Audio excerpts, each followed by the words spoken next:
What's up, guys? It's me again, Teacher Jorik, and welcome to another English lesson. Before we begin, let me first ask you some questions. So the first is, would you like to have ice cream for dessert? The other is, are you affected by the noise around you?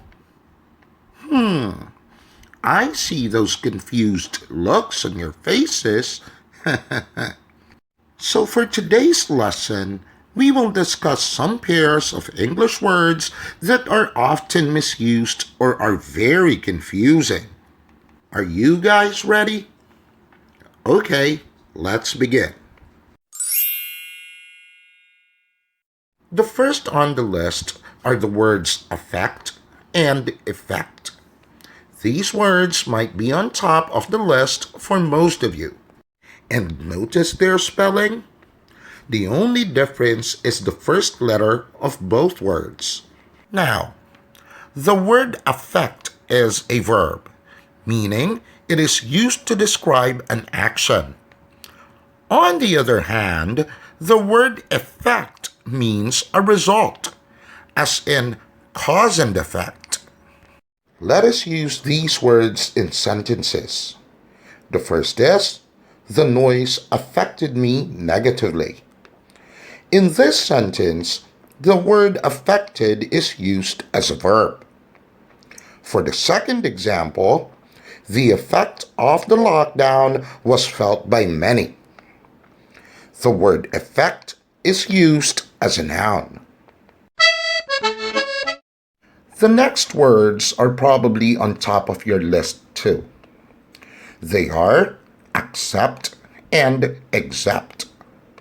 The word accept can either mean to receive something or to agree to something, as in to receive a gift on your birthday, while accept means to not include or to exclude.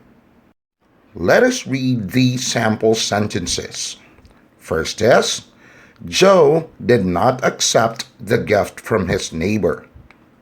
Next, Ivan accepted the company's offer. For the first example, accept means to receive. And for the second one, it means to agree. For the word accept, let's have this sentence. It says, everyone attended the party except Kevin. It means that only Kevin did not go to the party. The next are the words there and there. Here is another pair that is often misused, especially by learners of a second language. While there is an adverb that is used to point at a location or position, the word there is actually a possessive pronoun. Let us have these examples. In the sentence, last year we went to Amsterdam and stayed there for 2 weeks, there is used to point at a location, which is Amsterdam. Before we jump to the next example, guys, let me tell you that there can also be used as a pronoun or interjection. But we will discuss that on a different lesson. And so, let's have our next sample sentence. My next door neighbors have been searching for their dog for 3 days. Here, the pronoun there refers to neighbors, who are the owners of the lost dog. Moving on to the next pair of confusing words.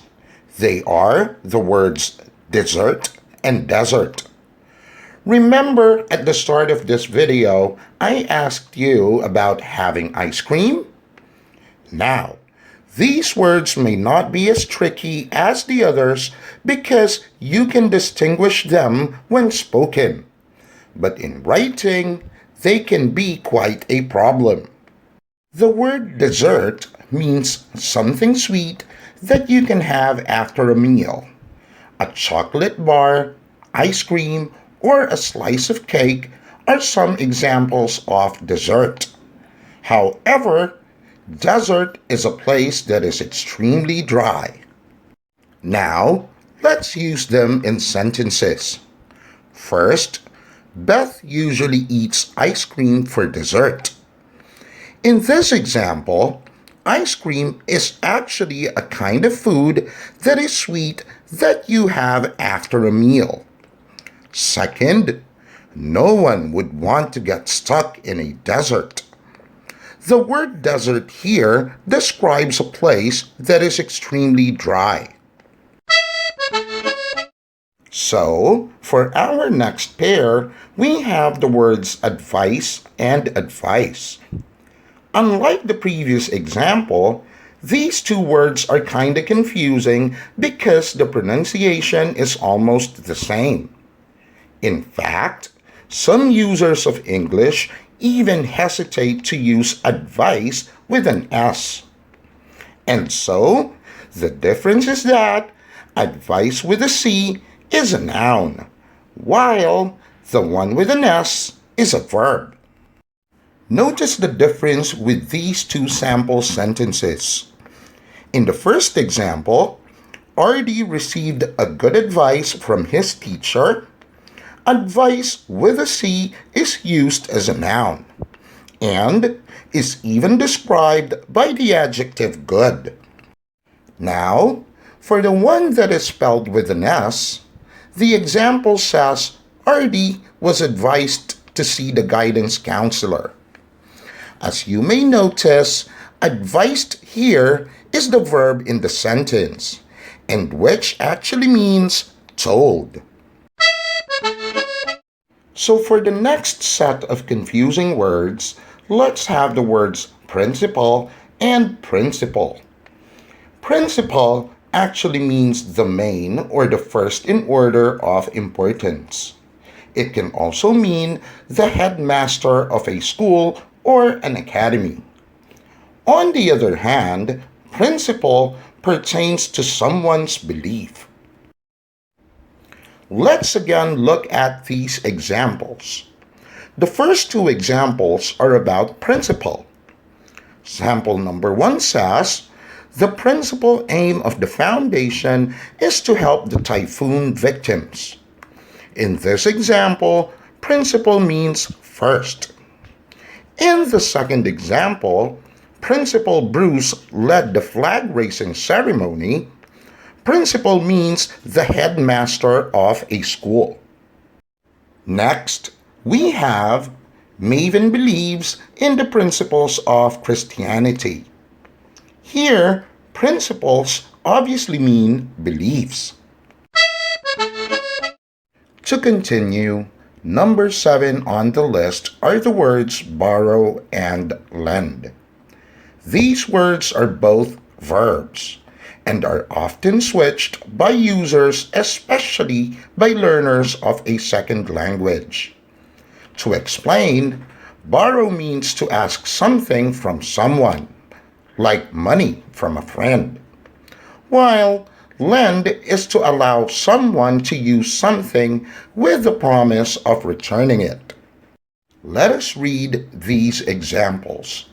In sentence number 1, Mr. Sati borrowed my bicycle.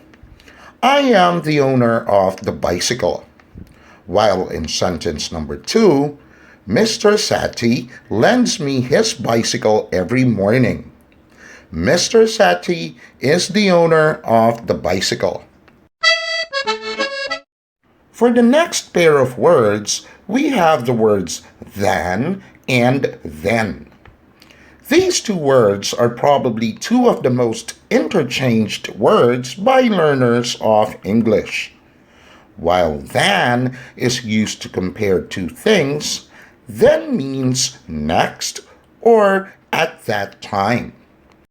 Again, read the examples. The first example says, a car is more expensive than a pair of roller skates. Here, we are trying to compare the prices of a car and roller skates. In the second example, Nicole went to London, then she visited Poland the following week. We learned that Nicole went to London first, then Poland. For the ninth pair of words, we have precede and proceed. Now, these two words are very contrasting in meaning. Precede means to come before, while proceed means to go forward. Let us have these examples. In a typical English sentence, the verb precedes the object. It means the verb will come first before the object. On the other hand, in the sentence, the guard told me to proceed after checking my temperature, I was actually told to go forward. And for the last pair of words, we have illicit, spelled with an I, and illicit, which is spelled with an E. Now, illicit, the one that starts with the letter I, is actually an adjective, which means forbidden by law. However, elicit, the one with an E, is a verb, which means to draw out or to evoke, like a response from someone. Now, let us read these examples. The first says, Robert was sent to jail because of his illicit behavior. Here, illicit means an act that is not allowed by law. The second example says, it is difficult for a teacher to elicit responses from some students on the first day of class. Now, in this sentence, the word illicit means to draw out. There you have it, guys, our list of the most confusing words in English. I hope that you learned something from today's lesson. Again, please don't forget to like, share, subscribe, and hit the notification bell for more educational videos. Bye for now.